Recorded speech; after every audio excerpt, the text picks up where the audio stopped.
नमस्कार। मुंबई से फिर एक बार आपके सामने मैं हूं रविंद्र जैन। देश और जनता के हित में सदैव तत्पर, बिंदास और बेबाक बात करने वाला।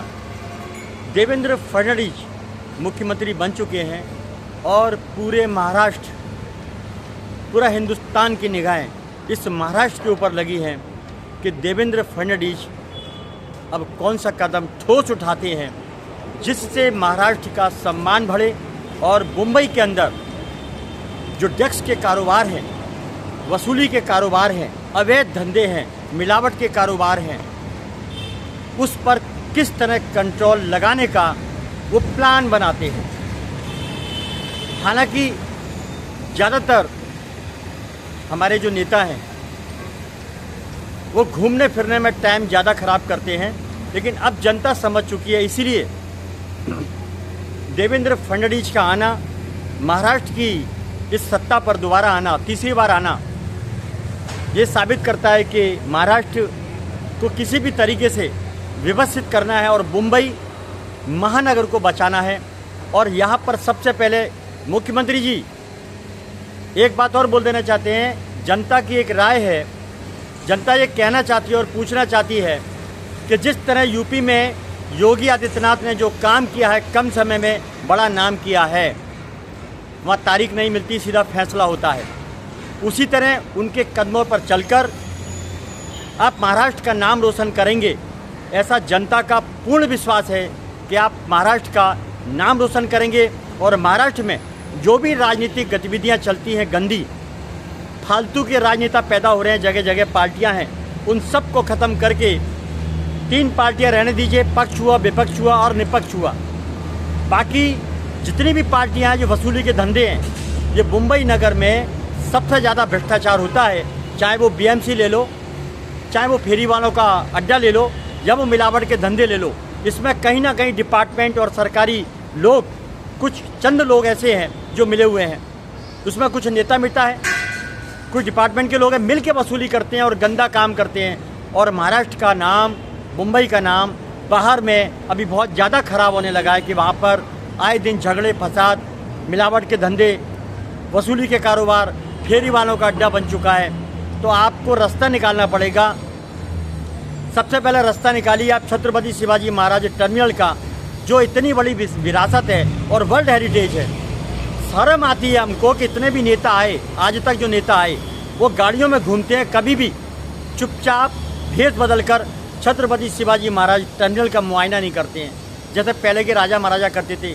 जनता के बीच में भेष बदल के निकलते थे कि जनता को क्या परेशानी है, हमारा देश हमसे क्या उम्मीद करता है। यहाँ तो आते हैं, अय्याशी करने बैठ जाते हैं, होटलों में वेंडिंग होती है, ऊपर ऊपर प्लेन से निकल जाएंगे, गाड़ियों से निकल जाएंगे, जैसे देश को खरीद लिया हो। जनता का पैसा दुरुपयोग करने वाले नेता का या कोई भी हो, उसका अंत बहुत ख़राब होता है, ये सब पुराणों में लिखा है।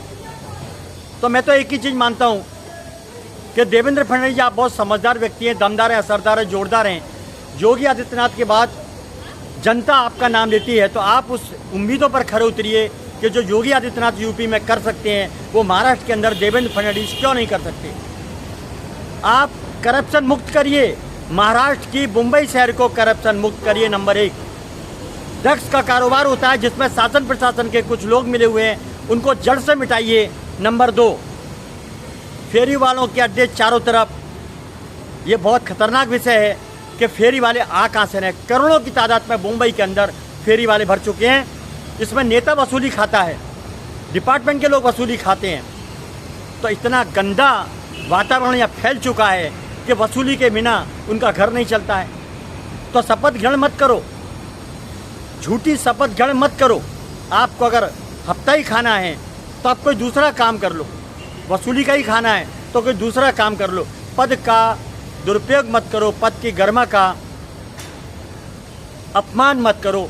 मेरी ये विनती है और महाराष्ट्र के सीएम साहब आपसे गुजारिश है, आप ठोस और सख्त कदम उठाएंगे आपके जीवन में। और यहाँ का जो वातावरण है राजनीति, वो तो टांग खींचने वाला है, क्योंकि ज़्यादातर नेता महाराष्ट्र में जो हैं वो मौज करने वाले नेता हैं। उन्हें देश हित में, महाराष्ट्र के हित में कोई काम नहीं करना। ये बात कड़वा सच है। वो देखते होंगे मेरी भी सुपारी लेने के लिए, तो लेते रहो कोई फ़र्क नहीं पड़ता है। एक कहावत है कि जाको राको साइयाँ मार सके ना कोई। मैं इसी में विश्वास करता हूँ। मैं देश प्रेम करता हूँ और करता रहूँगा। देश से मोहब्बत है और रहेगी, क्योंकि मैं एक हिंदुस्तानी हूँ। दूसरा विषय देवेंद्र जी ये है कि बांग्लादेश के अंदर जो हिंदू मारे जा रहे हैं, उनको प्रताड़ित किया जा रहा है, उसके विषय में आपका ठोस कदम अत्यधिक आवश्यक है। आप महाराष्ट्र में हैं या दिल्ली में हैं या कहीं भी हैं, लेकिन हर व्यक्ति की, बच्चे बच्चे की ये आवाज़ होनी चाहिए कि बांग्लादेश में जो हिंदुओं को मारा जा रहा है, परेशान किया जा रहा है, उसके पीछे पूरे हिंदुस्तान को और भारत की आर्मी को तैयार रहना चाहिए। अब इंतजार किस बात का है? क्या पूरी तरह समाप्त कर देंगे तब हमारे भारत के नेता जागेंगे? आखिर नेताओं का काम है, कर्तव्य है, फर्ज बनता है। जगह जगह आंदोलन करने से कोई मतलब नहीं। आप ठोस कदम उठाइए कि बांग्लादेश में जिस तरह अत्याचार होते हैं, अत्याचार वहाँ की सरकार करती है, उसके पीछे आवाज़ उठाना आपको बहुत ज़रूरी है। ये नेताओं का काम है, जनता का काम है, लेकिन एक्शन क्यों नहीं लिया जा रहा है? इसके पीछे क्या वजह है, क्या षड्यंत्र है, क्या आपकी मंशा है, वो भी जनता को आपको जवाब एक दिन देना पड़ेगा। आप ठोस कदम उठाइए। सत्ता है, पावर है, पैसा है, आप ठोस कदम उठाइए। मैं एक ही चीज़ कहना चाहता हूँ कि देश का पैसे को बर्बाद ना किया जाए, देश को सही दिशा में लिया जाए, क्योंकि 1947 के बाद से आज तक कोई भी दमदार नेता नहीं आया। एक ही नेता आया, वो भी यूपी में आया, एक शेर है यूपी का, योगी आदित्यनाथ। अब उम्मीद करती है महाराष्ट्र की जनता, मुंबई शहर की जनता कि देवेंद्र फडणवीस भी एक शेर से कम नहीं, वो वही करेंगे जो यूपी में योगी आदित्यनाथ ने किया। ठोक दो, तारीख पे तारीख नहीं, एक्शन लिया जाएगा। मेरी विनती है हाथ जोड़ के, सबसे पहले इलाज करें। छत्रपति शिवाजी महाराज टर्मिनल पर जो फेरी वाले बैठते हैं, कौन बैठाता है उनको जेल में डालिए, और कौन हफ्ता खाता है उनको भी जेल में डालिए, क्योंकि ये विरासतें हैं। किसी भी नेता की कोई पोजीशन नहीं कि ऐसी विरासतें बना सके, लेकिन उन विरासतों को बचा तो सकते हैं। हालत ख़राब कर दी है, और वहाँ से जो वसूलीबाज हैं, क्लीनअप मार्शल, उनको तुरंत प्रभाव से हटाना जाए और उनके ठेकेदारों को भी जेल में डाला जाए, क्योंकि ये उनको नहीं पकड़ते हैं जो थूकते हैं, ये उनको पकड़ते हैं जो नहीं थूकते हैं, जिनसे पैसा मिल सके। ये गंदगी चारों तरफ जो महाराष्ट्र के अंदर फैला दी गई है वसूली की, इसको तुरंत प्रभाव से बंद किया जाए। और ये काम देवेंद्र फडणवीस मुख्यमंत्री जी, आपसे जनता बहुत उम्मीद करती है। बस इन्हीं उम्मीदों के साथ कि आपका कार्यकाल कांटों भरा तो है, लेकिन आप उसको निकाल सकते हैं आराम से। आप में जज्बा है, आप में हुनर है, आप में काबिलियत है। इतना ही काफ़ी है। मैं हूँ मुंबई से रविंद्र जैन, फिर आऊँगा देश हित में आपके सामने नए विषय के साथ। जय हिंद, नमस्कार।